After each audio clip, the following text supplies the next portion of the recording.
Jadi kalau ingin mendapatkan tanda Allah yang terang benderang, maka kita harus jadi hamba Allah. Kalau hamba Allah yang dituhankan adalah Allah, hamba Allah tidak menuhankan togut. Oleh karena itu, mari kita kenali Tuhan kita. Karena Allah juga sudah mengeluarkan pernyataannya dalam hadis qudsi. Aku adalah suatu perbendaharaan yang tersembunyi. Aku ingin agar aku dikenali. Maka aku ciptakan ciptaan agar dengan ciptaan kalian mengenali aku. Kalian diciptakan Allah untuk mengenal Allah. Sebetulnya tujuannya cuma satu. Illa liya'budun itu setelah mengenal. Kenali dulu baru liya'budun. Pertama illa liya'rifun dulu. Itu makanya Ibnu Abbas itu mengatakan illa liya'budun harus dimulai dengan illa liya'rifun. Tidak mungkin kamu mengabdikan diri pada Allah kalau tidak tahu dan kenal kepada Allah. Kan tidak mungkin kita kerja kalau tidak ada majikan. Betul? Namanya kerja bakti. Sanurek Mayar. Lanjut. Ini Quran surat Al-Ahzab ayat 43. Walladzi yusalli alaikum. Dialah yang memberi penghubung. Yusalli penghubung. Walladzi dialah Allah yusalli alaikum yang telah memberi penghubung. Wa malaikatuhu. Wujudnya adalah malaikat. Jadi malaikat itu penghubung. Apa malaikat? Malaikat itu bahasa Arab, artinya adalah tekad, karep, keinginan. Yang akan menghubungkan kita dari situasi ini ke situasi yang lain, itu adalah karep. Contoh, saya teh geuningan poek, ingin caang. Harus ada karep. Begitu ada karep, ada tekad di sini, tekad kita mulai bekerja, maka kita ada yang menghubungkan. Yusolli itu namanya. Jadi malaikat itu ada dalam diri kita. Tekad itu dalam diri kita. Penghubung itu ada dalam diri kita. Makanya malaikat ada berapa? Ada berapa malaikat? Apal. Yang harus kita kenali dari 10 malaikat, malaikat yang mana? Saya tanya dulu, pintar nggak? Malaikat mana? Jibril, salah. Ridwan, salah. Rokib dan Atid, jika nu bener. Saralah kabeh. Malaikat yang harus kita kenali pertama kali adalah malaikat Munkar dan Nakir. Karena malaikat Munkar dan Nakir itu kerjanya bertanya, siapa Tuhanmu? Di mana? Di kuburan. Mana kuburan? Nih kuburan. Jasmani kita. Siapa yang terkubur di sini? Jiwa kita. Nah jiwa kita itu harus kenal pada Allah dan Rasulnya. Makanya yang harus kita kenali dua, Allah dan Rasulnya. Makanya ditanyanya juga dua malaikat, Munkar dan Nakir. Pernah nggak kalian bertanya, kenapa di kubur itu yang nanya malaikat dua? Teh cukup gitu hiji? Pernah nanya gitu nggak? Antara nanya. Makanya yang tidak bertanya tidak ada jawaban. Coba bertanya, kenapa dua? Yang nurunkan wahyu hiji, yang nurunkan rezeki hiji. Betul? Tetapi yang bertanya dikubur dua, Munkar dan Nakir. Karena yang harus kita jawab dua. Jiwa ini harus kenal siapa Allahnya, siapa Rasulnya. Makanya pertanyaannya, man robuka? Bahasa Arab nama gitu.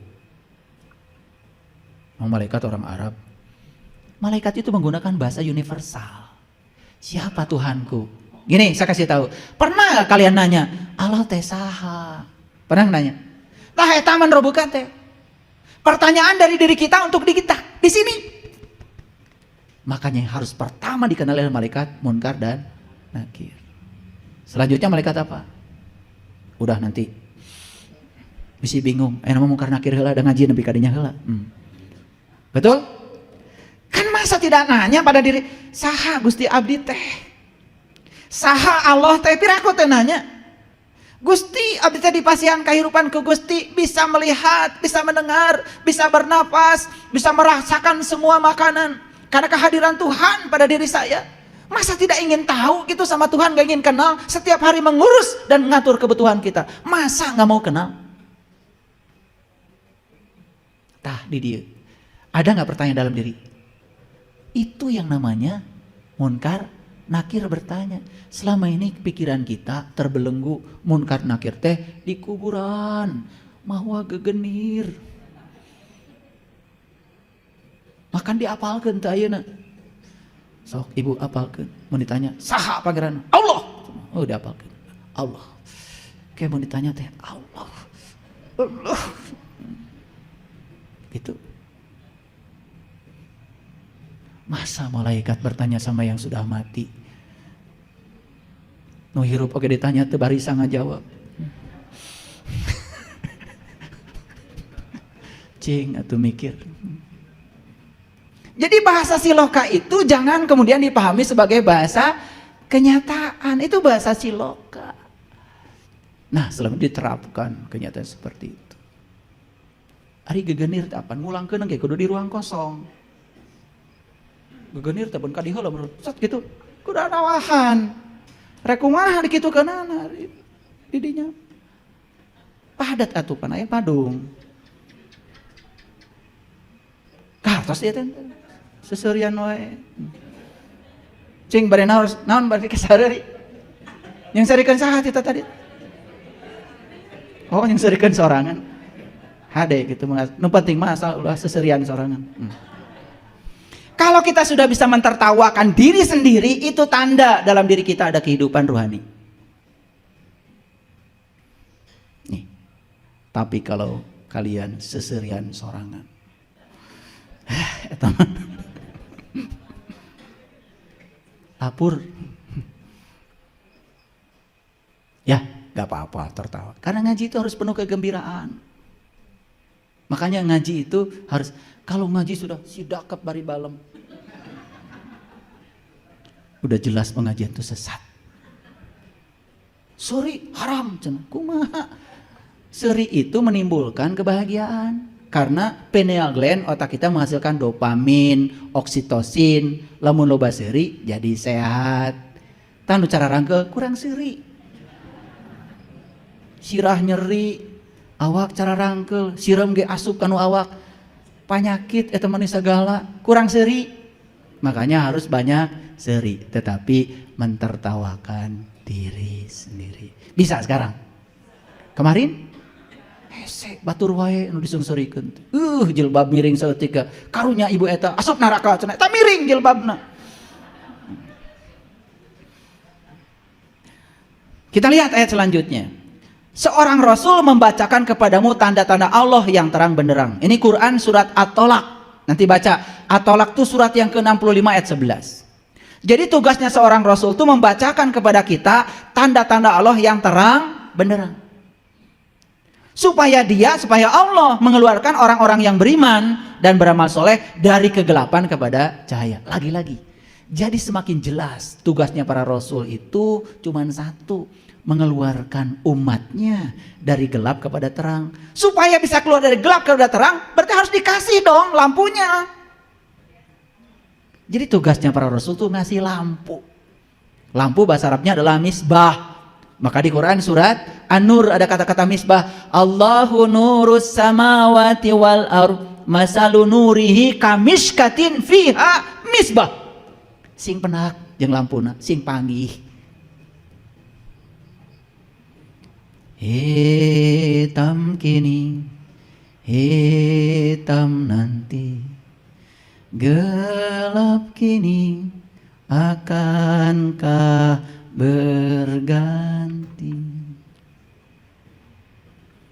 Gitu. Dan kau lilin-lilin kecil, sanggupkah kau berpijar?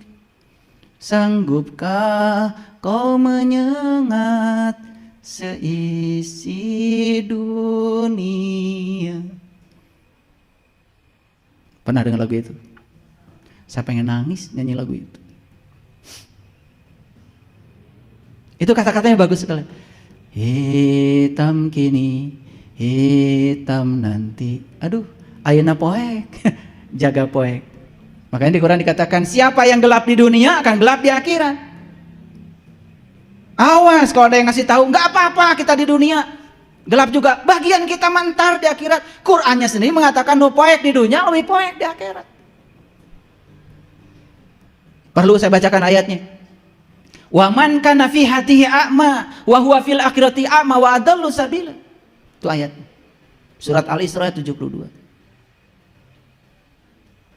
hitam kini, hitam nanti, gelap kini, akankah berganti. Yuk kita ucapkan selamat tinggal pada kegelapan, masuk ruang baru. Luar biasa.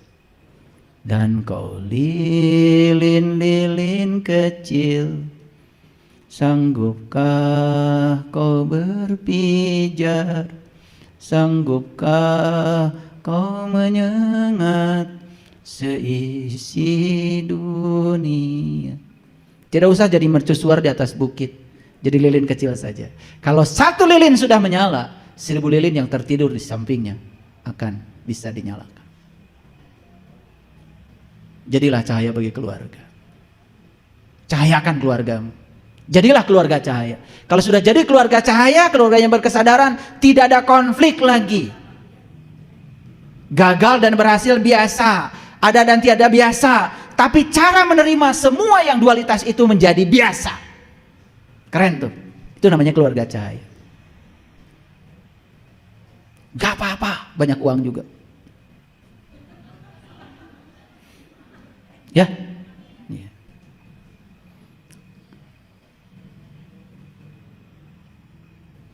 Jadi ayat ini bercerita apa?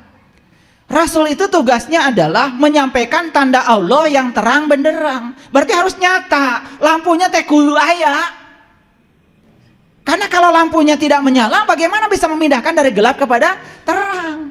Ini ayat semakin jelas. Siapapun yang mengaku sebagai umatnya Rasul, pengikutnya Rasul, syaratnya satu, harus bercahaya.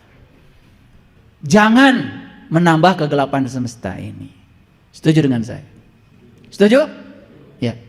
Sok atuh, dimanapun kalian hidup, jadilah lilin kecil. Mulai nyalakan lilin itu. Setidak-tidaknya lilin kesadaran yang mati di sini sudah mulai menyala. Duh, kalau sudah mulai nyala aja, walaupun ketebak angin, parem deui, gak apa-apa. Nyalakan lagi. Terus semangat. Ya, insya Allah. Jadi untuk meningkatkan itu berarti berubah. Menjadi sempurna itu berarti berubah. Kecerdasan adalah kemampuan beradaptasi terhadap perubahan. Jika kita tidak berubah, kita tidak tumbuh. Dan jika kita tidak tumbuh, berarti kita tidak benar-benar hidup. Ciri orang hidup itu tumbuh. Ciri tumbuh berubah. Jadi oleh karena itu, untuk berubah syaratnya cuma satu. Yuk kita ucapkan selamat tinggal pada segala apapun yang menyebabkan kita tidak berubah. Banyak ya? Udah ikut pelatihan sholat khusus sama saya. Kok ayah sholat itu enak? Bahkan kamu diakhiri pengennya berjam-jam. Saya baca hadis Rasul. Ternyata Rasul itu ketika sholat kakinya sampai bengkak. Sekarang kaki saya bengkak. Jadi hadis itu bukan lagi beja, tetapi teralami sendiri. Saking nikmatnya. Karena sudah merasakan kenikmatannya. Kalau sudah sampai di titik itu, isbatul yakin. Teguh keyakinan kita. Sholatnya kadang-kadang pengen cepet-cepetan selesai. Betul gak? Di depan orang sholatnya dilama-lamain. Kalau sendiri gancang. Betul? Beda sedikit ya kita dengan Rasulullah. Rasulullah itu sedikit marah, kita sedikit-sedikit marah. Rasulullah itu sedikit makan, kita sedikit-sedikit makan. Rasulullah sedikit tidur, kita mah sedikit-sedikit molor. Lagi ngaji pun bisa HS kurang ngaji. Luar biasa. Ya saya perhatikan dari ujung sana saya ujung sini tidak ada yang ngantuk. Jadi hidup ya. Ciri ngaji cuma dua, bingung dan ngerti. Itu aja. Jadi kalau ngaji dengan saya tuh tandanya dua, bingung dan ngerti. Di sini tidak ada tidak mengerti. Karena tidak mengerti itu berarti terbingung-bingung ngacan. Makanya di sini tidak ada tidak mengerti, nggak ada. Yang pertama bingung, yang kedua mengerti. Itu aja.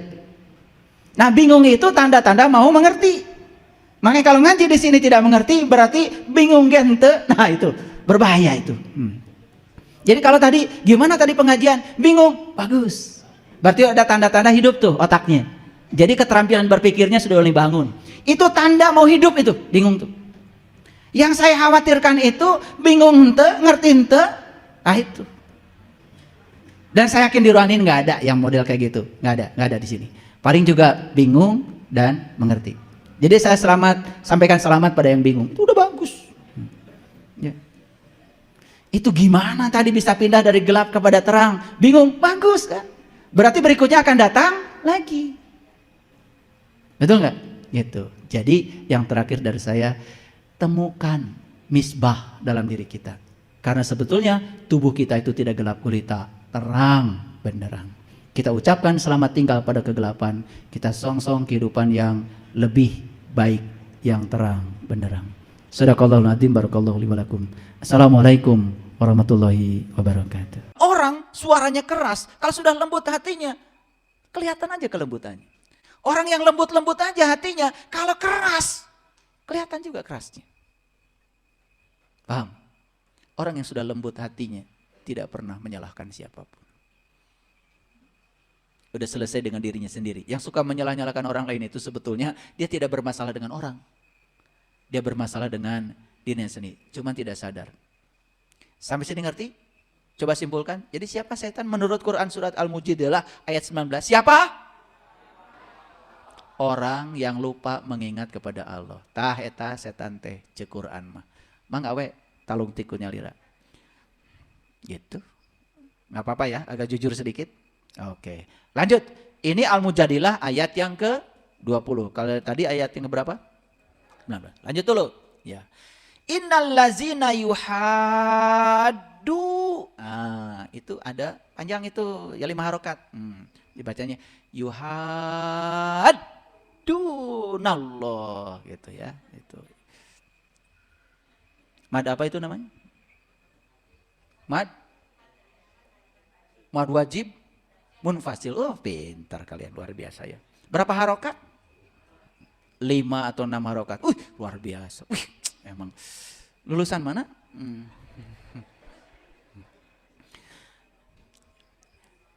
Sesungguhnya orang-orang yang menentang Allah dan Rasulnya, mereka termasuk orang-orang yang sangat hina. Ini penjelasan dari yang tadi.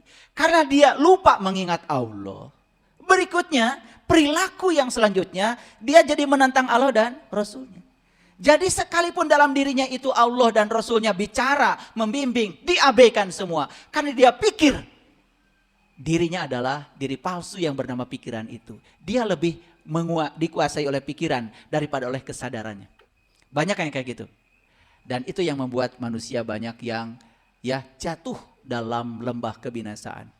Orang yang korupsi ditangkap oleh aparat hukum. Sebetulnya karena dia menentang Allah dan Rasulnya. Sebenarnya Allah dan Rasulnya udah bicara nggak di sini? Bicara. Tapi dia lebih dikuasai oleh diri palsunya yang bernama pikiran. Paham? Jujur ya, jujur. Kita ini Bapak Ibu terlalu sering dikuasai oleh diri palsu kita. Sehingga kita lebih mendengar pikiran kita ketimbang kesadaran. Padahal cek kesadaran, tos. Tong ngomongkeun batur wae. Da ieu mah da nya atuh. Tuh. Betul enggak? Kalau iya pun tidak usah dibicarakan. Apalagi tidak. Membicarakan yang iya, itu yang namanya ghibah. Ghibah itu membicarakan yang iya. Memang terjadi. Kalau kita membicarakan yang tidak terjadi, itu maksudnya fitnah. Dua-duanya berat, Ibu. Kok Ibu ya? Bapak. Maaf ya. Sesungguhnya orang yang menentang Allah dan Rasulnya, mereka termasuk orang-orang yang sangat hina. Lihat saya semua. Banyakkah orang yang terhina dalam hidup ini? Banyak? Dipermalukan oleh banyak orang? Banyak? Dianggap orang jahat? Banyak? Karena dia melakukan kejahatan. Saat dia melakukan kejahatan, sebetulnya dia sedang mengalami ketiadaan Tuhan. Dan dia sedang menentang Allah dan Rasulnya. Sidik, amanah, fatonah, balagoh. Hidup di sini sebagai energi yang mengingatkan. Getaran itu ada, tetapi dia mengabaikan semuanya. Jadi sebetulnya ketika kita mengalami situasi yang buruk dalam hidup, bukan dari Allah, bukan ujian, bukan cobaan. Kita sedang diajarkan untuk belajar mengambil tanggung jawab dari pilihan kita sendiri. Karena kita sedang mengikuti pikiran palsu kita. Sedang mengikuti si dasa muka yang bernama Rahwana itu. Clear sampai sini? Nah, makanya ayat yang tadi mengatakan bahwa siapapun yang lupa mengingat Allah, itulah setan. Ayat yang berikutnya, siapapun yang lupa kepada Allah, maka dalam kesehariannya pasti menentang Allah dan Rasulnya. Karena dia pikir dirinya adalah pikiran itu sendiri. Paham? Rugi nggak? Hina nggak? Oke, Bapak Ibu. Jujur ya, kita pernah nggak melakukan sesuatu yang membuat diri kita sendiri merasa hina setelah melakukan itu? Pernah? Pernah? Ini kalau saya tanya satu-satu pernah? Pernah, kita udah mengalami. Apakah itu salah? Gak apa-apa. Gak apa-apa. Biar kita merasakan dengan melakukan ini, ternyata dampaknya ini. Jadi ayat ini nyata atau hayalan? Nyata. Tetapi anehnya setelah kita terhina itu kita melakukan tindakan yang kedua. Itu yang jadi masalah. Yang pertama saya bilang gak masalah. Tapi melakukan tindakan yang kedua yang menghinakan diri kita dengan tindakan yang sama, ini yang saya aneh. Pesan dari Allah itu tidak pernah ditangkap. Padahal sudah terhina, betul gak? Ya, oke. Tapi gak apa-apa. Lagi-lagi ya, ketika sudah dibungkus oleh ketidaksadaran, seperti itu. Nah, ini kalau saya bacakan, apalagi dibahas ya, tajwidnya satu-satu, gak selesai. Ya, gak selesai. Jadi yang ini, yang ke-22, surat Al-Mujadilah yang ke-22, ini saya akan bacakan terjemahnya aja. Baik, kita lihat. Kamu tak akan mendapati kaum yang beriman pada Allah dan hari akhirat, saling berkasih sayang dengan orang-orang yang menentang Allah dan Rasul-Nya. Tidak akan bisa akur. Orang yang beriman kepada Allah dan hari akhir sungguh-sungguh dengan orang yang suka menentang Allah dan Rasul-Nya, itu tidak bisa berkasih sayang. Sekalipun orang itu bapak-bapak mereka, anak-anak mereka, atau saudara-saudara, atau keluarga mereka. Nih di Quran ada kata begini. Wa'tasimu bihablillahi jami'an. Wazkuru nikmatallah alaikum id kuntum a'daan fa'allafa baina qulubikum fa asbahtum bi nikmatihi ikhwana. Bapak Ibu, ini kabar gembira. Kalau kita sudah disatukan oleh nikmat Allah yang bernama Habl, yang bernama tali Allah itu, sudah merasakan keberadaan Allah dalam diri kita dan Allah meliputi semua. Dia adalah Satunggal yang meliputi semua tubuh. Merasakan hal yang sama pengalaman itu. Kita sudah diikat menjadi saudara. Bahkan persaudaraan ini melampaui dengan orang tua, melampaui dengan anak, melampaui dengan keluarga. Itu kata Quran. Jadi kalau ada gap ya. Ada gap antara orang yang beriman sungguhan dengan orang yang seharian menentang Allah dan Rasulnya. Ada gap, belum bisa satu frekuensi. Memang Allah yang bilang begitu dalam Quran. Surat Al-Mujadilah ayat 22 ini. Maaf Bapak Ibu, saya sering bicara dengan orang-orang yang sudah mengalami pengalaman spiritual ini, sudah mencapai kesadaran ini. Saya tanya, kamu rindu gak sama orang-orang yang sudah mengalami pengalaman seperti kamu? Kok ada kerinduan yang luar biasa? Dan kerinduan itu melampaui kerinduan dengan saudara-saudara yang masih belum mengalami pengalaman yang sama. Kenapa? Hablnya sudah ada, diikat menjadi fa'asbahtum bi nikmatihi wana. Aku ikat dengan nikmat ini, kamu menjadi saudara. Kenapa? Sudah merasakan kenikmatan yang sama. Sudah mengalami pengalaman yang sama. Itu yang dikatakan ruhama ubainahum. Ih, luar biasa Bapak Ibu. Luar biasa. Dan ini tidak bisa diceramahkan ya. Harus dialami sendiri. Dialami sendiri ya. Jangan puas dengar ceramah saya. Kalau Bapak Ibu sudah berubah, baru dengar ceramahnya. Alhamdulillah. Lebih dahsyat lagi kalau mengalami langsung pengalamannya. Clear sampai sini? Oke. Gimana? Tidak pusing lagi? Udah mulai ngerti ya? Udah ketemu setan ya, tenang aja. Mereka itulah orang-orang yang telah menanamkan keimanan dalam kalbu mereka dan menguatkan mereka dengan pertolongan yang datang daripadanya. Jadi, yang menguatkan keimanan dalam kalbu kita itu bukan Allah, tapi kita sendiri. Yahdillahu linurihi mayyasha. Allah akan menunjukkan pada cahayanya siapa yang dikehendaki. Siapa yang akan dikehendaki oleh Allah? Hanya mereka yang punya kehendak. Semua bermula dari diri kita sendiri. Jadi Allah sudah membuka ruang seluas-luasnya bahwa semua kita ini punya hak yang sama untuk bahagia, untuk berkelimpahan. Jangan percaya sama orang yang mengatakan Allah membeda-bedakan kita. Kita adalah hamba Allah semuanya, diberi kesempatan yang sama. Yang membedakan nasib kita bukan Allah, diri kita sendiri. Clear? Oke. Orang lain sudah bangun, kamu masih tidur. Orang lain masih bangun, kamu sudah tidur. Ya beda tuh, betul nggak? Iya, betul. Orang lain sudah bangun, kamu masih ngorok. Orang lain masih bangun, kamu sudah ngorok. Itu jam tidurnya berapa jam ya sehari, saya nggak ngerti. Tapi berharap rezekinya banyak. Berharap berkelimpahan. Ya Allah. Dia sudah tidak bisa mengendalikan yang bisa dia kendalikan. Betul? Saya mau nanya. Bapak Ibu, jam tidur bisa nggak dikendalikan? Bisa. Sudah dikendalikan? Tah eta. Males saya nanya sama kalian itu. Dan dimasukkannya mereka ke dalam surga yang mengalir di bawahnya sungai-sungai. Mereka kekal di dalamnya. Jelas sekali Quran. Surga itu mengalir sungai. Sungai itu lambang dari apa? Kesuburan. Betul? Keindahan, kesejukan. Betul? Iya. Kita udah punya segalanya di sini. Ya? Sungai ada, curug ada. Betul? Iya. Melak lenca jadi. Melak singkong jadi. Betul nggak? Iya. Sombong-sombongnya orang Indonesia, tongkat aja dilempar jadi. Saking suburnya. Makanya Indonesia ini adalah surga yang sangat nyata.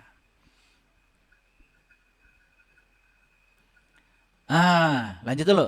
Allah ridho terhadap mereka dan mereka puas terhadapnya. Ya, mereka itulah golongan-golongan Allah. Nah, golongan Allah di Quran disebutnya Hizbullah.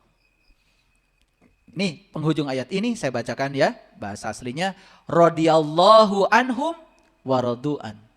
Allah ridho terhadap mereka, mereka pun puas terhadap kehidupan yang mereka dapatkan.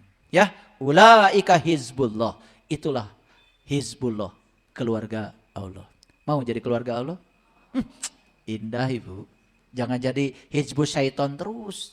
Ya, hizbullah itu cirinya hidupnya dikendalikan oleh kesadaran. Hizbus syaitan hidupnya dikendalikan oleh diri palsu, ego yang bernama pikiran.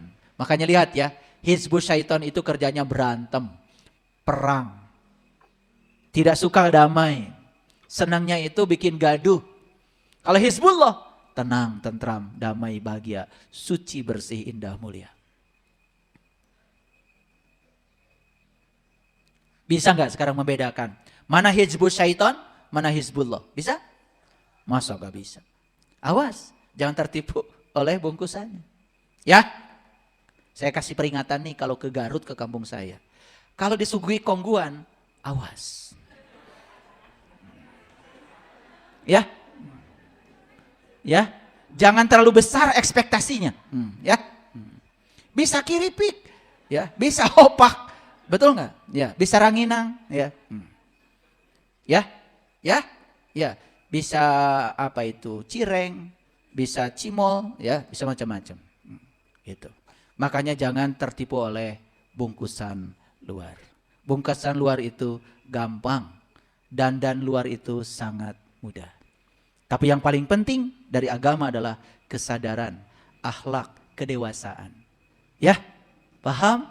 Oke. Mau jadi hizbullah atau hizbus syaiton? Saya doakan kalian jadi keluarganya Allah. Keluarganya Allah itu adalah ketuhanan. Kalau keluarga setan adalah kesetanan. Paham? Oke. Salah setan? Tidak. Ya, karena ada kesetanan ya. Yang salah siapa? Yang kesetanan. Ya, setan enggak salah. Oke, lanjut. Oke. Jelas sekali. Menurut David Hawkins, ini masuk ya pada ukuran untuk mengukur kita. Menurut David Hawkins, pernah dengar David Hawkins? David Hawkins itu bukunya banyak. Salah satu buku yang paling saya kagumi judulnya Letting Go. Buku itu cerita tentang bagaimana kita bisa mempraktekkan pasrah kepada Tuhan. Saya belum pernah menemukan buku yang sehebat yang ditulis oleh David Hawkins tentang pasrah. Jadi pasrah masuk akal, dijelaskan secara saintifik. Saya tidak menjelaskan letting go di sini, baca aja sendiri bukunya. Tapi saya mencuplik dari letting go itu, salah satu yang disebut dengan skala kesadaran manusia. Makanya kesadaran manusia dibagi dua. Kalau kesadaran di bawah 200 itu namanya FOS. Ya, itu kesadaran rendah. Itu yang disebut dengan neraka. Jadi neraka itu adalah kondisi psikologi seseorang ketika dia berada di kesadaran rendah.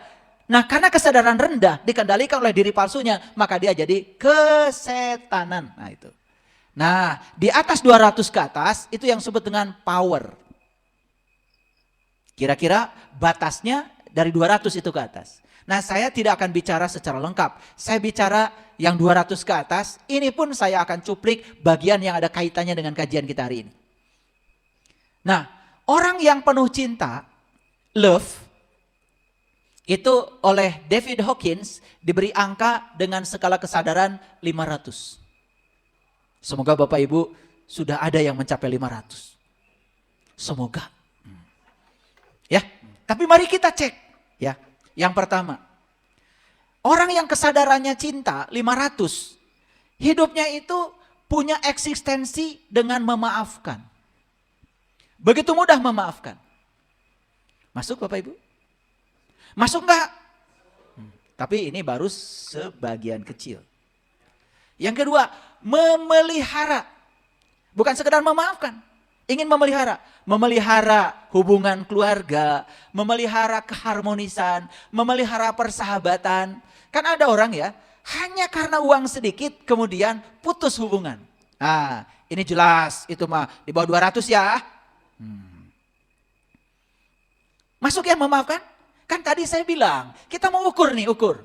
Kita sudah sukses gak melindungi diri kita sendiri? Kita sudah sukses gak mengendalikan diri kita sendiri? Yuk kita cek dulu, dicek dulu. Ya, dia bereksistensi dalam kehidupannya selalu menjadi pemaaf, menjadi pemelihara. Bahkan dia mendukung yang lain.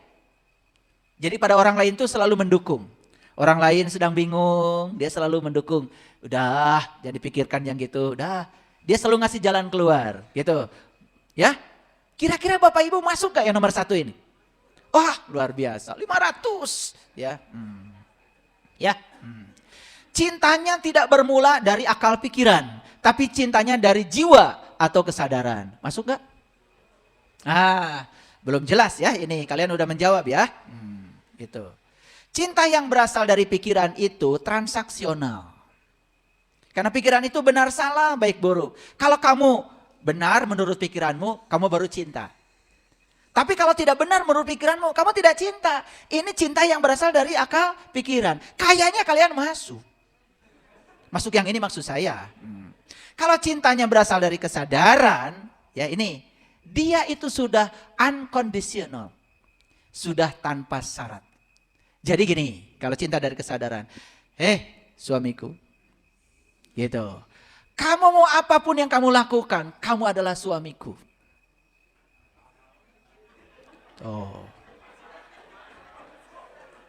Gitu. Kamu mau baik sama saya, tidak baik sama saya, kebaikanmu hanya untuk diri kamu sendiri. Tapi saya sebagai istrimu tetap akan menyayangi kamu.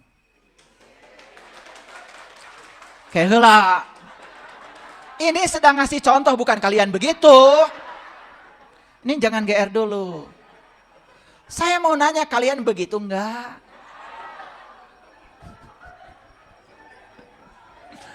Ini harus dikasih contoh. Kalau nggak dikasih contoh itu, suka ngaku-ngaku. Gitu. Kalau sudah begitu, 500. Itu yang namanya cinta yang berasal dari jiwa, yang berasal dari kesadaran. Kan kesadaran itu adalah kesadaran murni. Dia kesipati sifat-sifat Tuhan yang maha. Maka dia menjadi luas, pemaaf, Tidak pernah ngutik-ngutik, tidak pernah dendaman. Oke, 2. 3. Cinta berfokus pada esensi dari sebuah situasi, bukan pada situasinya, apalagi pada detailnya. Contoh. Nih dikasih contoh lagi, ya. Ini. Ada situasi yang tidak enak.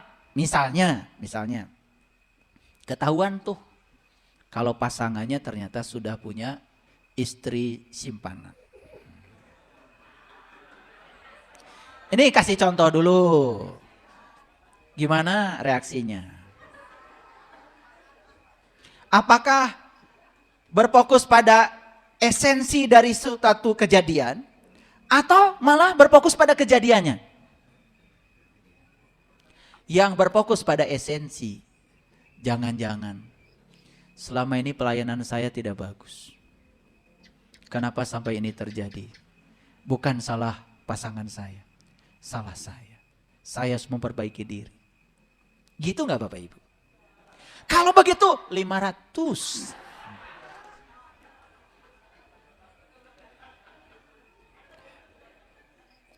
Ini kalau nggak dikasih contoh, banyak yang baca Letting Go, ya termasuk di komunitas saya.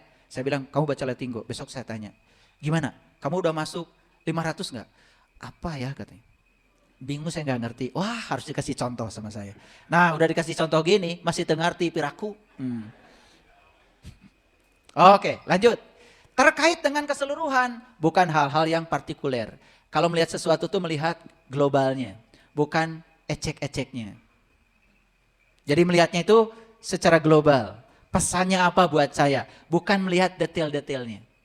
Nah, yang suka nyerian hati itu sebenarnya karena melihat detail-detailnya, bukan melihat globalnya, sehingga dia tidak bisa menangkap pesannya. Cinta sebagai nilai intrinsik yang bersemayam dalam segala hal yang eksis. Orang yang nilainya sudah 500 itu, dia melihat cinta dalam segala hal, intrinsik dalam segala hal. Bahkan di kejadian yang tidak disukai pun, dia melihat cinta. Bahkan dia bisa belajar sama musuhnya sekalipun. Orang yang sudah bijaksana, ketika dia mendapatkan kritik dari musuhnya, dia bilang, jangan-jangan yang dia ucapkan itu benar ada di saya. Dan kali itu benar, walaupun dari musuh saya siap untuk mendengarkannya. Tapi kalau itu tidak benar, walaupun dari orang-orang yang menyayangi saya dan tidak objektif, saya tidak akan terima itu. Gitu nggak Bapak Ibu? Gitu nggak? Ya, kalian cuma ngaku nomor 1 aja. Itu juga masih ragu-ragu ya, memaafkannya. Nggak apa-apa. Nggak apa-apa ya. Tetapi dari sini kan ada nggak motivasi? Saya setelah kajian ini ingin 500. Ada? Bapak Ibu, kalau sudah 500, percaya sama saya, hidup itu nyaris gratis. Tanpa upaya, semua berkah datang. Dan ini harus praktek ya. Sudah bisa melihat cinta dalam segala hal secara intrinsik? Sudah bisa melihat cinta dari orang-orang yang menghina kita? Sudah bisa melihat cinta dari peristiwa yang tidak kita sukai? Ingat, cinta yang dimaksud oleh David Hawkins adalah kekuatan positif. Apa? Jadi apapun yang terjadi, dia hanya melihat kekuatan positif dari kejadian itu. Dia tidak terpengaruh pikiran menjadi negatif, bahkan perasaannya menjadi negatif. Contoh sederhana. Suatu saat dia sedang kerja di tempat perusahaan yang enak, nyaman dengan gaji besar. Tiba-tiba dia harus keluar dari perusahaan itu dan dikeluarkan. Kalau orang yang bisa melihat cinta di situ, oh jangan-jangan ini bagian dari doa saya. Saya bermohon kepada Allah saya diberikan rezeki yang berkelimpahan. Kalau saya kerja di sini terus, saya diatur oleh orang dan gaji saya ditentukan oleh orang. Ini adalah titik awal saya. Jangan-jangan saya harus buka bisnis. Saya ingin penghasilan saya tidak sebesar yang ditentukan orang, tapi saya menentukan sendiri berapa penghasilan yang saya mau. Dan itu bisa terjadi. Begitu kekuatan positif yang berbicara di sini. Tidak ada penolakan. Jadi kira-kira berani menilai diri 500? Berani? Harus berani. Pantaskan diri kita, saya layak mencapai itu. Saya pasti bisa. Modalnya sudah ada dari Allah di sini semua. Tergantung kalian sendiri. Bapak Ibu, ngaji dengan saya tidak cukup mendengarkan kajian-kajian. Praktek harian. Praktek harian. Kalau nggak praktek, aduh, percuma. Ngaji itu praktek ya, praktek. Bukan cerita orang, bukan cerita masa lalu. Oh dulu, tos maraot Bu. Oh nanti, can araya. Sekarang kita fokus aja di kehidupan kita saat ini. Fokus pada realitas dan terima semua realitas. Apa adanya. Aduh, saya itu ya kalau khusus untuk orang-orang yang dekat dengan saya. Dekat dalam pengertian sehari-hari melihat saya. Saya tuh ngasih contoh tiap hari ke mereka. Dalam segala aspek kehidupan. Termasuk dalam sisi ekonomi, berkeluarga, cara mengasuh anak. Saya ngasih contoh. Dulu banyak yang tidak percaya bahwa kita itu bisa tak terbatas, ya penghasilannya. Banyak yang tidak percaya. Tapi setelah mencoba, oh ternyata luar biasa ya. Oh ternyata yang membatasi saya adalah pikiran saya dan perasaan saya. Begitu dibuka pikiran dan perasaannya, program-program lama dihancurkan, ternyata luar biasa. Hidup itu sangat menakjubkan. Saya lagi menceritakan gini, karena banyak yang konsultasi pada saya. Ketika Anda berpikir bahwa Anda akan punya pisang, kalau Anda punya uang, maka Anda akan mencari uang untuk beli pisang. Tapi kalau Anda berpikir, ya punya uang, gak punya uang, pisang pasti ada. Kan yang dibutuhkan pisang, bukan uang. Gak ada orang makan uang. Betul? Baru saya ngomong begitu. Neng nong. Maaf ya, ini kejadian langsung. Saya lagi ngomong begitu. Maka di situ harus ada penuntun jalan. Ulangi, jalan, petunjuk jalan, kemudian penuntun jalan. Nah, penuntun jalan itu adalah orang yang sering berjalan di jalan itu, terbukti dia sudah sampai di tujuan karena dia sudah tahu cara membaca petunjuk jalan. Itu yang disebut dengan penuntun jalan. Nah, zaman dulu ya, penuntun jalan itu adalah para nabi, para rasul, para bijak, para suci, para mursyid, para guru-guru itu. Dalam konteks kekinian tentu saja jangan khawatir. Karena Allah sudah menjamin di setiap zaman, di setiap kondisi Allah itu akan mengutus utusannya yang sesuai dengan bahasa kaumnya. Walaupun statusnya beda, tentu saja bukan rasul lagi, bukan nabi lagi, karena gelar itu sudah selesai. Berikutnya tentu saja yang dibutuhkan bukan gelarnya, tetapi peran dia membawa kita supaya kita tidak salah jalan. Clear sampai sini? Ulangi, ada jalan, ada penuntun jalan, ada petunjuk jalan. Cukup? Enggak cukup. Ya harus ada kendaraannya dong. Mana kendaraannya? Nih kendaraan.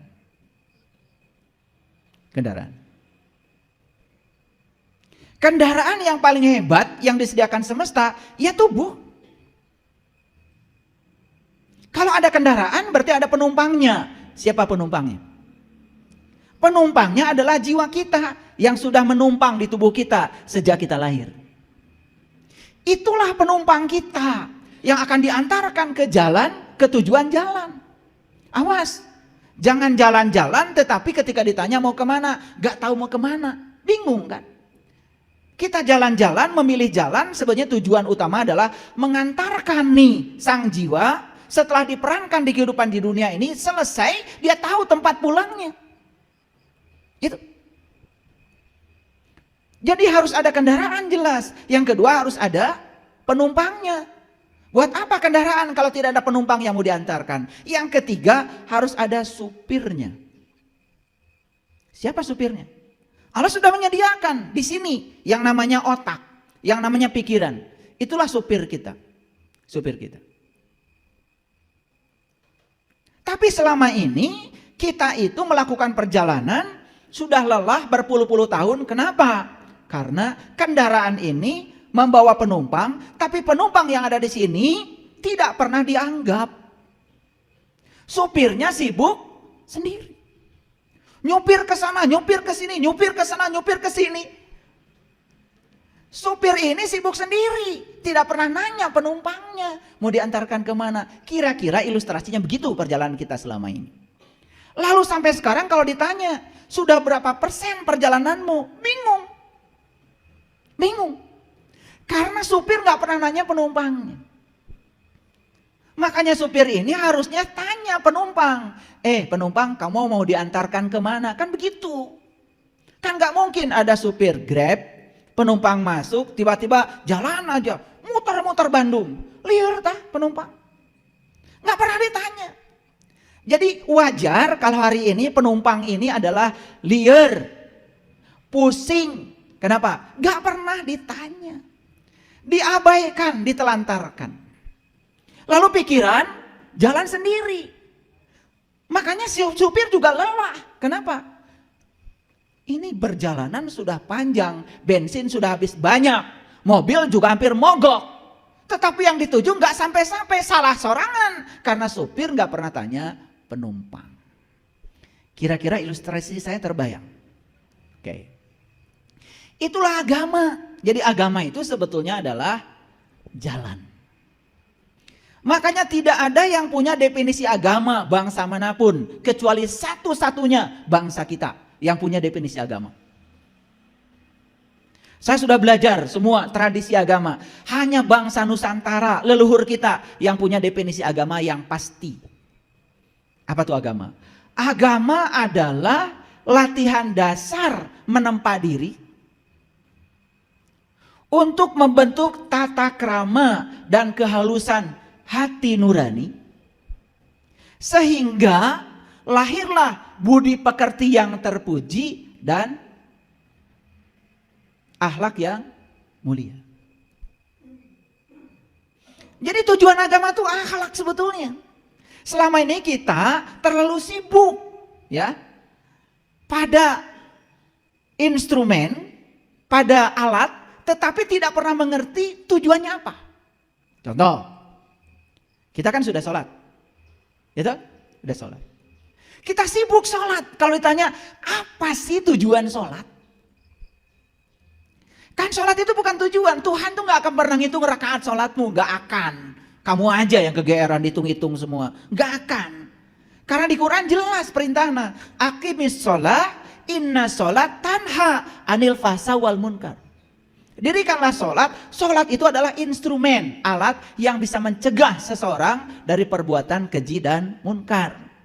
Jadi artinya kita ini sudah sholat. Kalau tuntas, kita tidak menjalankan perbuatan keji dan munkar lagi. Jadi kalau kita masih melakoni itu padahal sudah sholat, kan artinya sholat kita belum mencapai tujuan. Harusnya kita introspeksi diri. Ada apa dengan sholat saya? Paham? Nah kalau kalian tidak tahu siapa yang layak untuk ditanya, boleh acungkan tangan. Kalau kalian tidak tahu, satu orang saja, siapa yang layak untuk ditanya? Pakai dalil ya, supaya ngajinya kelihatan. Mau pakai hadis boleh, mau pakai Quran boleh, mau pakai kitab suci apapun gak masalah. Yang penting ada dasarnya. Kalau kita tidak tahu, kita harus tanya siapa. Ayo, acungkan tangan. Silakan. Guru mursyid. Tidak ada di Qurannya. Silakan. Ini kayaknya guru agama nih. Bener. Udah pakai dalil tuh. Fas'alu ahla zikri in kuntum la ta'lamun. Jika kamu tidak tahu, awas. Yang harus ditanya adalah ahla zikri, ahli ingat. Tanyalah ahli ingat jika kamu tidak tahu. Selama ini ketika kita tidak tahu, tanya siapa? Tanya pimpinan pondok pesantren. Gak ada ayatnya. Gak ada. Oh, tanya orang yang banyak pengetahuan. Gak ada. Tanya guru mursyid. Gak ada. Kalau kamu tidak tahu, tanyalah ahli ingat. Clear? Ini Quran. Fas'alu ahla zikri in kuntum la ta'lamun. Tanyalah ahli ingat jika kamu tidak tahu. Kalau kamu tidak tahu, tanya ahli ingat. Pertanyaannya, ingat siapa? Boleh, siapa lagi yang bisa menjawab? Siapa ahli ingat menurut kitab suci? Boleh. Yang paling banyak menjawab pertanyaan saya dapat hadiah nanti. Siapa ahli ingat? Allah. Nah, udah mulai salah nih. Gak apa-apa. Karena apa? Yang penting sudah berani menjawab, itu sudah keren.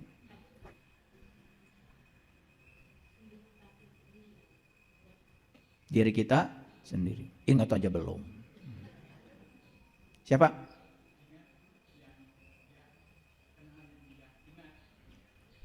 Yes. Tapi belum pas jawabannya. Di Quran jelas. Ahli ingat itu di Quran jelas. Gelarnya namanya ulul albab.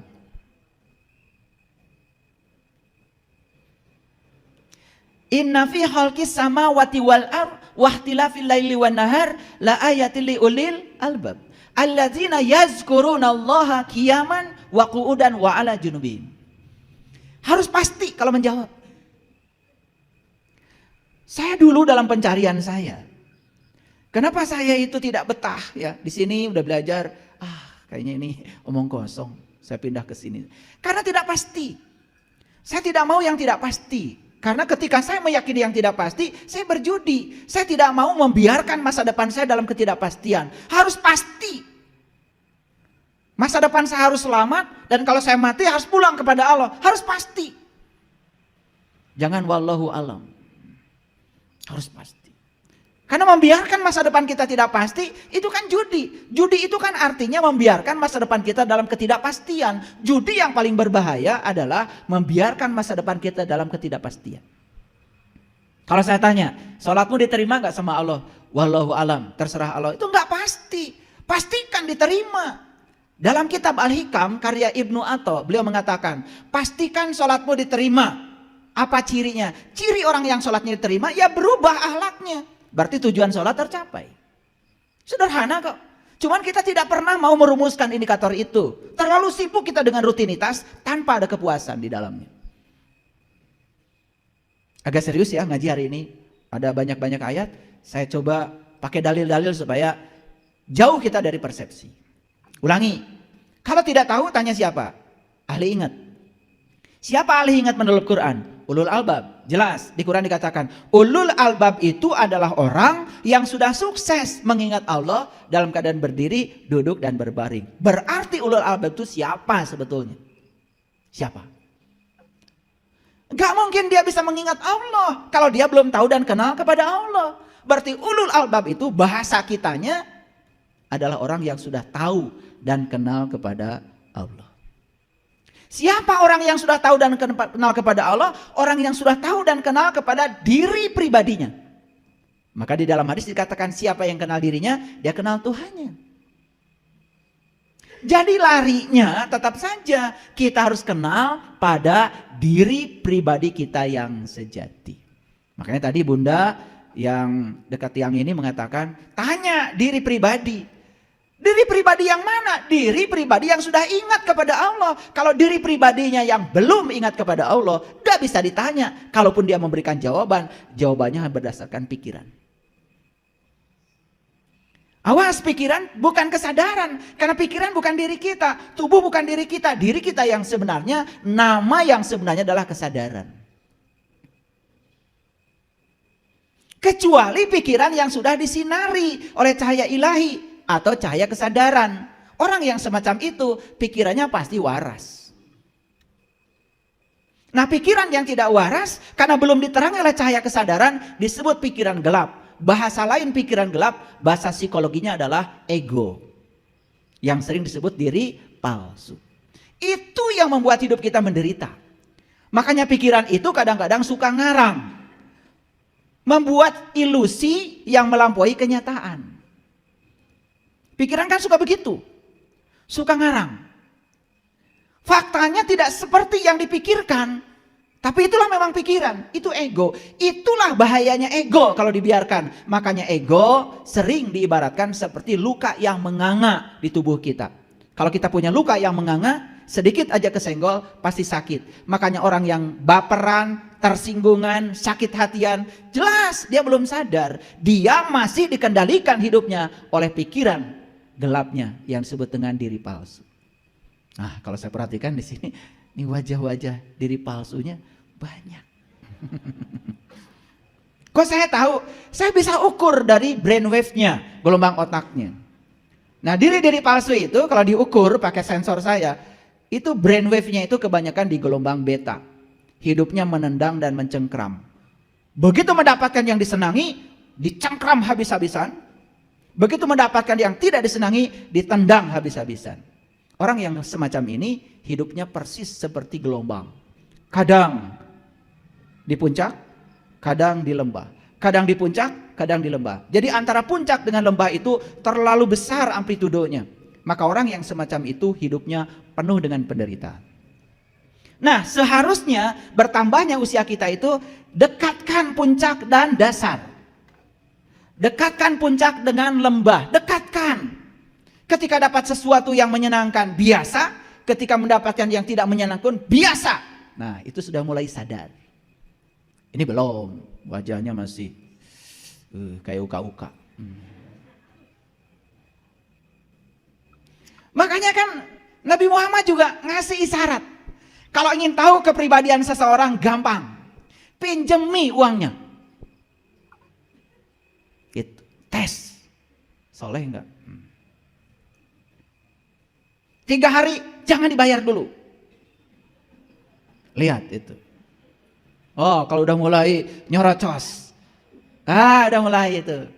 Orang yang sudah sadar, ketika dia tidak bisa membayar pun, dia doakan. Gak apa-apa, jangan dipikirin. Uang saya yang saya pinjamkan tuh gak seberapa. Dibandingkan dengan yang ada di tangan saya tidak akan kekurangan meminjamkan uang kepadamu. Saya bahagia melihat kesusahanmu bisa tertolong dengan uang saya.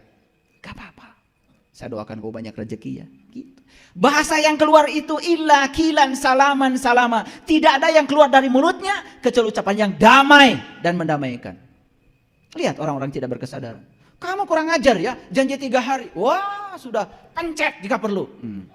Ya, jika perlu rampas rumahnya, pakai pengacara. Macam-macam. Nih orang-orang yang repot hidupnya, ruwet. Lihat orang-orang yang kesadaran rendah, punya uang 100 juta, hilang 1 juta, yang dia pikir yang 1 juta terus, yang 99 juta lupa. Udah gila itu. Dan manusia model kayak gini tuh jumlahnya banyak. Kalau di sini mah enggak beda maksud saya.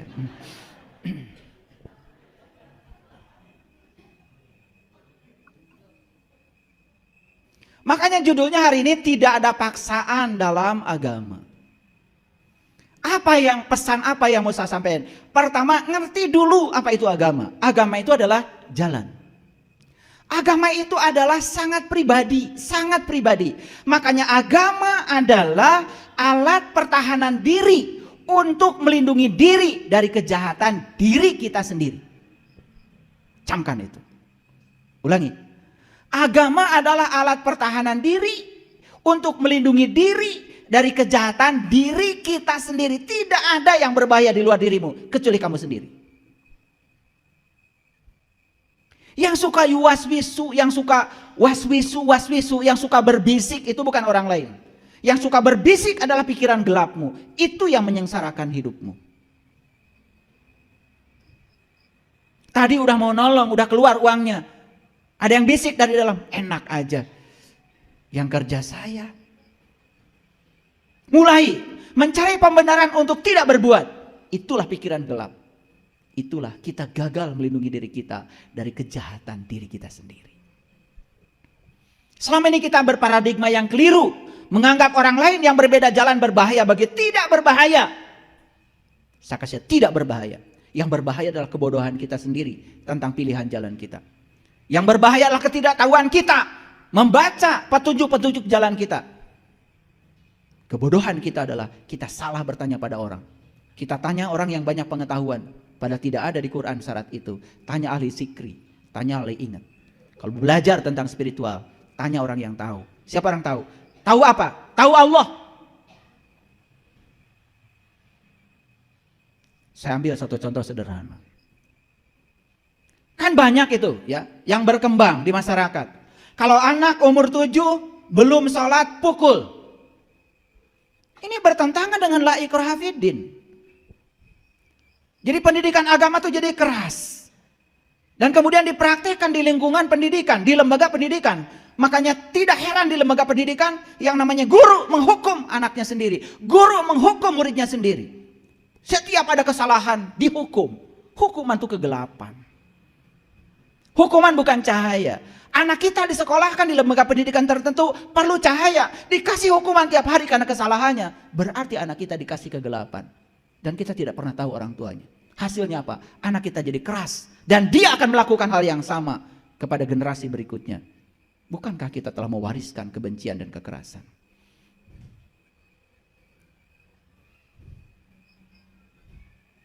La ikraha fiddin, tidak ada paksaan dalam agama. Kalau tidak ada paksaan dalam agama, agama itu harus menarik. Agama itu harus menarik.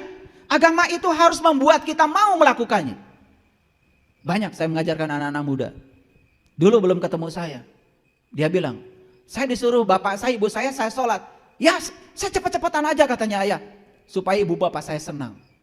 Dan setelah itu keluar dari kamar. Yang penting wajah saya katanya udah basah, ada air wudhu. Dan ibu saya senang karena saya sudah sholat.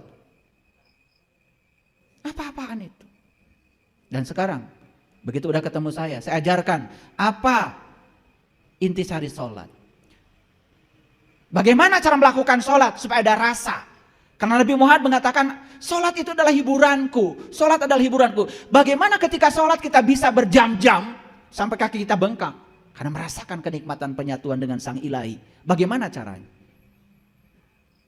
Anak-anak yang seperti itu diajarkan oleh saya. Sekarang dia sholat. Bukan karena kewajiban. Tapi sholat karena kebutuhan. Sholat karena kecintaan. Itulah la ikraha fiddin.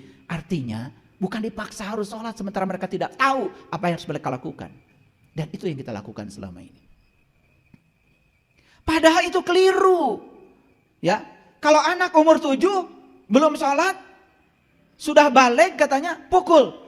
Itu isyarat, itu bukan bahasa yang sebenarnya. Karena angka 7 di sana ada kaitan dengan 7 kali tawaf, 7 kali sa'i, 7 batu melempar jumroh, 7 ayat Al-Fatihah. Jadi angka 7 di situ tuh sangat luar biasa sebetulnya. Jadi siapa yang sudah balik? Tahu artinya balik? Tahu artinya balik? Apa balik? Hah? Tuh, itu aja belum ngerti. Berkesadaran, ngarang. Jadi kita ini terbiasa ngarang. Apa kata orang? Mengira-ngira. Tapi kita merasa paling benar. Padahal ilmunya ilmu kirata. Tahu ilmu kirata? Dikira-kira dan tidak nyata. Saya kasih tahu. Balig dari kata balago. Balago. Balago itu artinya sampai. Jadi anak ini sudah balik, kalau dia sudah sampai, ciri sampai sudah mengerti yang 7. Sudah mengerti rahasia 7. Sudah mengerti rahasia tawaf, rahasia sa'i, rahasia itu. Itu namanya balik.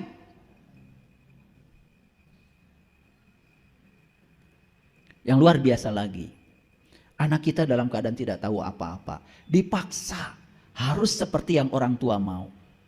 Bahkan bajunya pun dipaksa seperti yang orang tua mau. Dipaksa seperti yang dipersepsikan oleh orang tua kebenarannya. Pertanyaan saya, kemerdekaan anak kita dirampas oleh siapa? Hampir tidak membuka ruang buat anak kita. Kamu memilih jalan mana? Hampir tidak dibuka ruang. Gak apa-apa jalannya sesuai dengan jalan kita. Tapi kasih tahu pengertian. Supaya mereka menjalankan sesuatu gak kayak robot. Mereka menjalankan sesuatu dengan senang. Makanya apapun yang dilakukan dengan senang pasti berkembang. Tiket untuk Coldplay yang akan ditayangkan nanti November 2 hari ludes. Coba bayangkan. Kenapa? Karena mereka senang.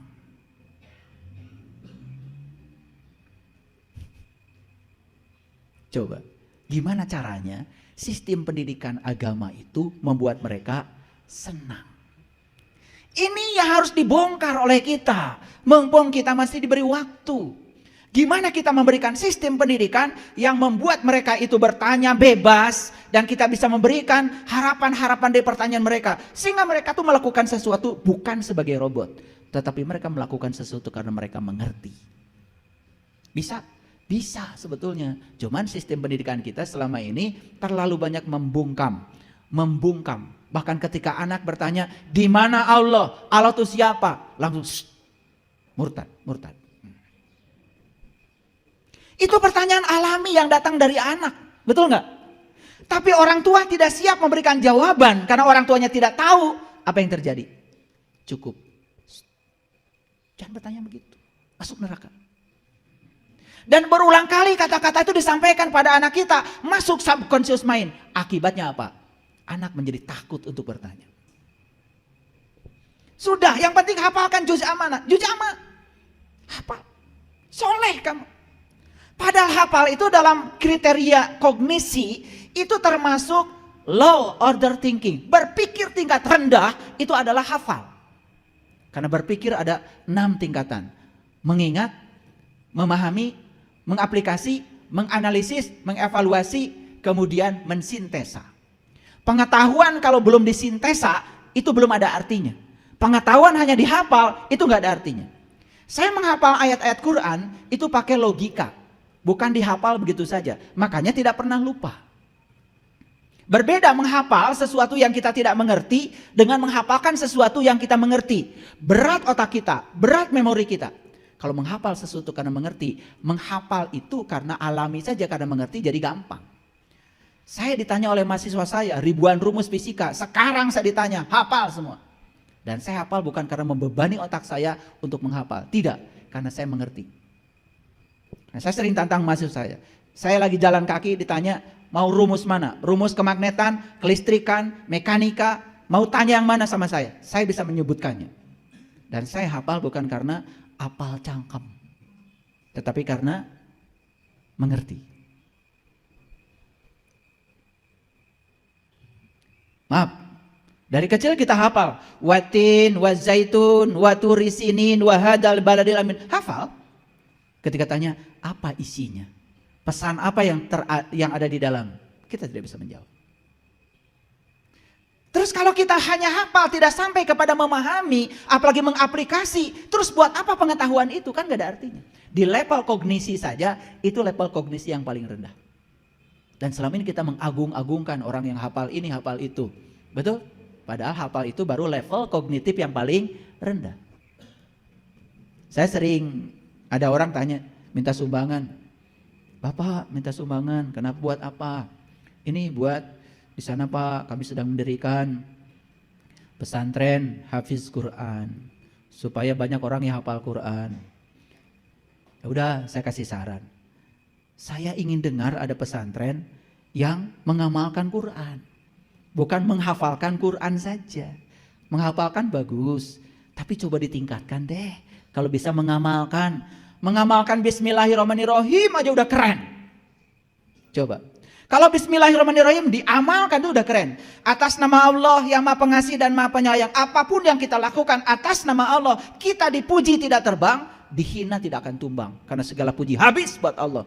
Karena saya cuma sebagai kepanjangan tangan Allah menyampaikan cinta kasih Allah. La haula wala quwata. Saya memberi karena itu pemberian Allah, bukan punya saya.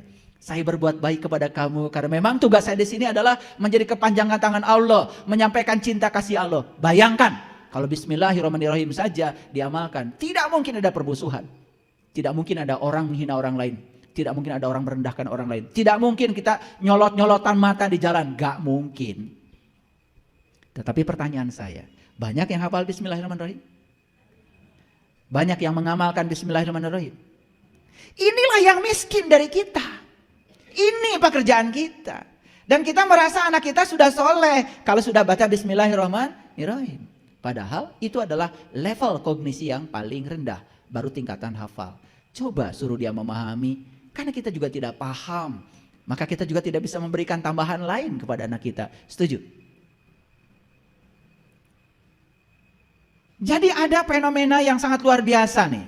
Di Indonesia sekarang. Saya sering diundang oleh anak-anak muda ke kafe, kalau saya punya waktu saya datang. Dan mereka menyampaikan banyak sekali ya keluh kesahnya. Kenapa? Banyak anak-anak muda di Indonesia yang memilih untuk tidak beragama. Setelah saya telusuri ke dalam, mereka bukan tidak mau beragama ternyata. Cuman mereka muak dengan lembaga-lembaga agama. Apalagi mereka mendengar ada kejadian ini di sini, ada kejadian itu di situ. Gitu. Banyak berita buruk yang datang di telinga mereka. Justru dari dalam tanda kutip lembaga agama. Apalagi ketika mengajarkan konsepsi tentang Tuhan yang keliru. Coba bayangkan. Bilang kepada anak kita, nah Tuhan itu akan mengutuk kamu, mengazab kamu kalau kamu tidak baik sama Tuhan. Dan Tuhan itu akan sayang sama kamu kalau kamu baik sama Tuhan. Pernah ngajarin gitu? Secara tidak sadar, kita sedang mengkonsepsi anak kita dan konsepsi Tuhan yang salah. Di mana letaknya Tuhan yang Maha Pengasih dan Maha Penyayang? Kalau Tuhan seperti itu. Yang punya sifat itu kan kita orang tuanya. Betul? Kita baik sama orang kalau orang lain baik sama kita. Kita dendam habis pada orang kalau orang lain tidak baik sama kita. Yang punya sifat seperti itu kita kok. Sifat Tuhan dikatakan pada kita seperti itu. Tuhan tuh Maha Pengasih. Kamu mau baik sama Tuhan, Tuhan tetap cinta sama kamu. Kamu tidak baik sama Tuhan, Tuhan tetap cinta sama kamu. Karena Tuhan tuh maha tidak tersentuh oleh kotoran kamu. Pernah gak mengajarkan konsepsi Tuhan yang semacam itu? Tidak. Betul gak? Lebih suka menakut-nakuti anak. Awas nak, ya. Nanti kalau kau melakukan ini, kau masuk neraka. Jadi agama itu menjadi sesuatu yang menakutkan. Kalau gak surga, neraka. Oke, baik kita lihat dulu sekarang. Ada 4 tingkatan motivasi, kita pahami. Ini 4 tingkatan motivasi. Yang pertama reward motivation. Motivasi hadiah atau motivasi pahala. Melakukan sesuatu karena berharap ada hadiah, ada pahala. Ini tingkat motivasi yang paling rendah. Yang kedua, punishment motivation. Motivasi ancaman. Dia mau melakukan sesuatu karena takut ancaman. Pertanyaan saya, kata-kata wajib tadi dilaksanakan dapat pahala, ditinggalkan dapat siksa. Masuk gak 2 kategori motivasi yang rendah ini? Masuk gak? Masuk apa tidak? Saya tidak menyalahkan kalau orang ditanya kenapa Anda sholat, jawabnya kewajiban, tidak menyalahkan. Cuman sayang kalau bertahun-tahun kita hidup di sini kok tidak belajar, itu-itu saja. Naik atau kelasnya. Sekarang saya butuh sholat. Karena sholat bagi saya bukan sekedar menyehatkan nafas, menyehatkan jantung, mencerdaskan otak saya. Tetapi secara spiritual, sholat membawa kedamaian pada saya. Kan harusnya ada di level itu, harusnya. Sekali lagi, saya tidak menyalahkan kalau ada orang menjawab kenapa Anda sholat itu wajib. Tidak, tetapi sayang sekali kalau sudah umur puluhan tahun, belajar agama, belajar sholat, levelnya masih di kesadaran itu. Kok tidak mau naik gitu? Yuk, sekarang lihat sekarang saya. Ada yang namanya need motivation. Motivasi kebutuhan. Yang paling tinggi adalah love motivation. Motivasi cinta atau senang. Saya kira kalau orang melakukan sesuatu di motivasi yang paling tinggi ini, apapun yang dilakukan pasti berkembang. Kita punya karyawan, ada kita kerja. Takut kan? Takut kan? Ada kita kerja karena pengen dapat uang banyak kan? Begitu kita nggak ada, dia itu suka-suka dia. Coba bayangkan, kita saja punya perusahaan, punya karyawan level yang semacam ini. Melakukan pekerjaan karena kewajiban, dilaksanakan dapat pahala, ditinggalkan dapat siksa. Rugi nggak kira-kira? Hancur nggak perusahaan kita? Coba sekarang punya karyawan di level kesadaran need. Saya itu bekerja Pak, karena saya ingin menjadi kepanjangan tangan Tuhan. Saya diberi keahlian ini oleh Allah. Saya percaya itu rencana Allah. Maka saya bekerja di perusahaan Bapak dengan peran ini. Karena saya percaya ini jalan terbaik bagi saya. Saya butuh untuk mengeksistensikan diri saya dengan pekerjaan ini. Saya ingin jadi orang yang berguna Pak dalam kehidupan. Keren gak kalau jawaban begitu? Keren kalau jawaban begitu? Maju gak perusahaan kita? Maju. Makanya di negara-negara yang beradab, kalau orang dites pekerjaan, dikasih tes psikologi, yang dites itu ini, kalau dia masih di level 1 dan 2, gak diterima. Tapi kalau udah masuk level 3, dia ingin eksistensi dirinya diakui. Dia ingin keahliannya diterima. Dia ingin menunjukkan dirinya, kalau dirinya itu, dia sudah butuh. Masuk level yang terakhir, cinta. Wah, sudah keren. Pertanyaan saya, yuk kita jawab sekarang. Betulkah kita melaksanakan ritual agama karena cinta kepada Allah? Silahkan jawab sendiri-sendiri. Kalau belum terjawab yang itu, tanya lagi. Apakah saya melakukan ini karena saya butuh? Belum terjawab juga? Berarti kita masih ada di 2 level yang paling bawah ini. Padahal la ikroha fiddin. Kalau tidak ada paksaan, berarti melakukan sesuatunya senang, menyenangkan. Dan kenapa selama ini kita melakukan itu tidak menyenangkan? Karena kita lambat belajar rahasianya. Padahal di wudhu itu ada rahasianya. Di sholat itu ada rahasianya. Tempo hari yang ikut pelatihan sholat khusus, saya ajarkan wudhu aja. Udah nangis baru wudhu. Baru saya ajarkan, coba. Ketika kamu sedang membasuh tangan itu, bicaralah kamu dengan tanganmu. Terima kasih tangan. Sudah 60 tahun kamu menemani aku. Dengan kehadiranmu, aku bisa makan, bisa masak, bisa berdandan.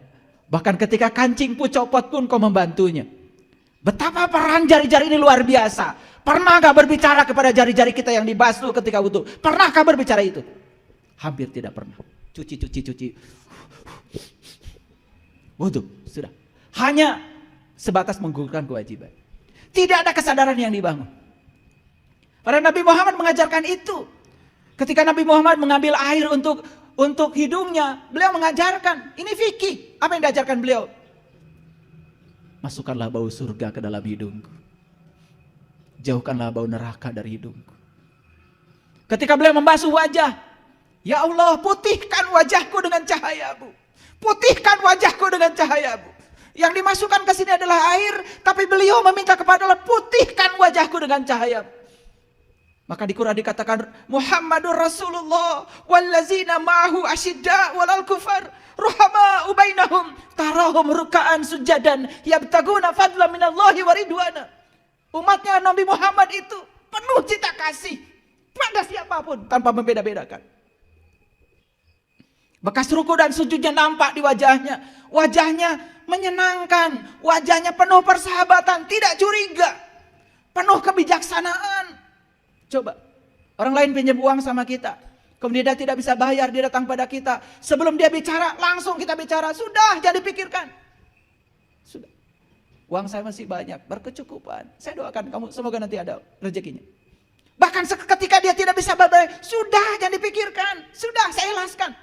Nggak usah dipikirkan lagi. Kata-kata itu yang disebut dengan tarahum ruka'an sujadan yabtaguna fadla minallahi. Bekas ruku dan sujud nampak di wajahnya.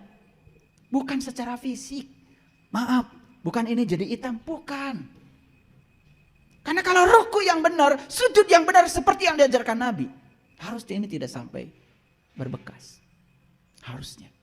Coba kita nanti suatu saat kaji hadis-hadis tentang fikih. Bagaimana melakukan itu? Karena kita senang gak peduli. Dan kita merasa kalau sudah begitu melakukan semuanya selesai. Yuk sekarang. Di mana motivasi kita melakukan semuanya? Kalau kita masih di level 1 dan 2 berarti bertentangan dengan la ikroha fiddin. Harusnya tidak ada paksaan dong dalam agama. Dan kenapa agama tidak menarik? Contoh sederhana. Ibu bapak, kalau ibu bapak saya paksa memakan makanan yang tidak biasa ibu bapak makan. Saya paksa. Muntah nggak kira-kira? Muntah nggak? Muntah. Saya pernah membawa teman saya ke restoran Jepang. Begitu lihat sashimi itu yang mentah, lari dia. Karena otaknya itu yang namanya ikan harus matang. Kalau saya paksa dia makan sashimi itu muntah, lihat saja dia sudah nggak tega. Nanya sama saya, Bapak katanya makan itu? Iya. Cuman ini kesini aja pakai kecap. Udah ada wasabinya, antibakterinya. Nanti, wah saya bisa muntah Pak. Ya udah, kamu cari warteg aja.